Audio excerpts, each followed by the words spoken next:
Now this is the Grand Canyon in America. Yeah, this is what it looks like. I think you all should know what it actually is. Yeah, here we have some very impressive landscape. And in today's video, I thought, let's place some runways inside of the Grand Canyon and find out whether we can actually operate some planes in here. Literally in the canyon, which we are right now. I mean, in real life, there is an airport here that you can fly your plane to, which is a lot easier, but who wants that? You know, you can just fly your plane directly into the canyon, which can be interesting. Now we're starting off with this quite simple runway, especially small planes will not have any issues here. The approach is quite a different story though, right here as you can see. And especially that final turn will be very steep in order to actually, well, hit the runway. Yeah, obviously you want to avoid the huge canyons and, you know, that can be pretty tough. Especially again in like huge airliners. Now, right now we are spawned into the Kepyy, which is, by the way, the cheapest jet airplane. It's like 50,000 bucks or something. This one most obviously doesn't have any issues here. There we go. That was quite a nice takeoff. And obviously it's pretty agile. It's pretty small. It's actually the smallest multi-engine plane. There we go. We can just follow the river in order to stay clear of the canyons and enjoy the beautiful nature. There we go. We have some trees down there. That's nice. Let's try a bigger plane. You know, maybe an airline could actually start operating officially into the canyon, because that runway is technically long enough. I mean, it's 1,100 meters long. So let's actually try some kind of airliner now. Alright, so you know what? Let's actually try to start small with something like the Pilatus PC-12. PC-12 is always nice, and it's quite agile as well, even though it fits like up to like 12 people. Yeah, the PC-12 is quite a nice private jet.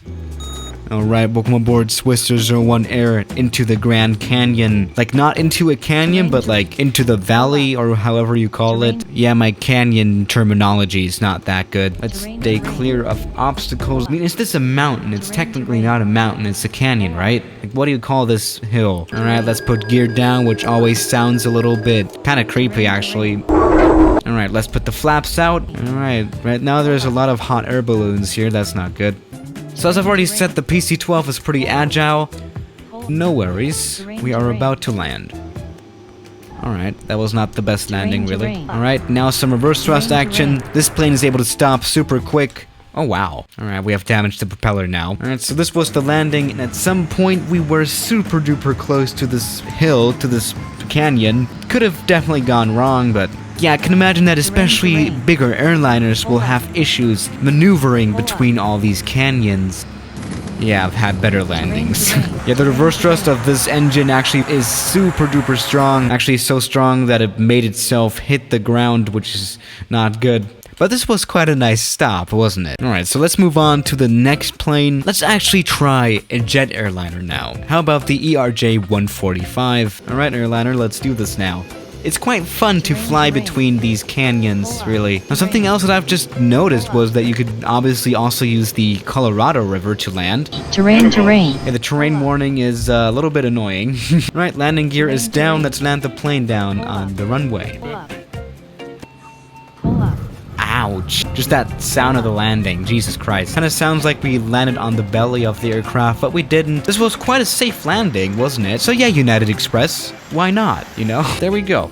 Quite a nice landing, huh? Alright, yeah, so these small planes, they are very, well, agile. They are very easy to control, to stay clear of the canyons. But how about a bigger plane? Yeah, something like the 737. Alright, welcome aboard the 737. This is actually a Max 10. Yeah, the Max 10, it's quite a nice aircraft, isn't it? Let's see how it works in the canyons. Yeah, these turns are gonna get steeper and steeper the faster the airplane gets. Yeah, bank angle. Oh, hot air balloon. You should go out of my way. Jesus Christ. Alright, landing. Not too bad, right? And even a safe stop. That's also quite nice, right? So that was not too bad either, was it? Kind of sad though that the 737 MAX is not really flying that much. Right, the 737 obviously worked out, but this is probably the biggest plane that I would even fly here. Because as you could see, we did have some trouble staying clear of the canyon, or mountains, or whatever you want to call it. Well, yeah, the 737 had no issues here, but the 777 is gonna be another story. It's a lot less agile. But I mean, you know, let's find out, right? Alright, here's the landing. Oh my goodness. Alright, this will be a crash. Oh, Jesus Christ. Oof.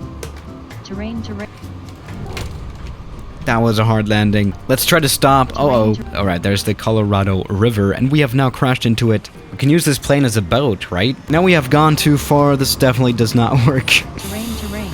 There we go. That was the landing. I mean, if we would have stopped, then it might have not been that bad, but we didn't. Yes, I did build some more runways, but these are not that interesting, I guess. What is this? Jesus Christ. Alright, this is a little bit interesting.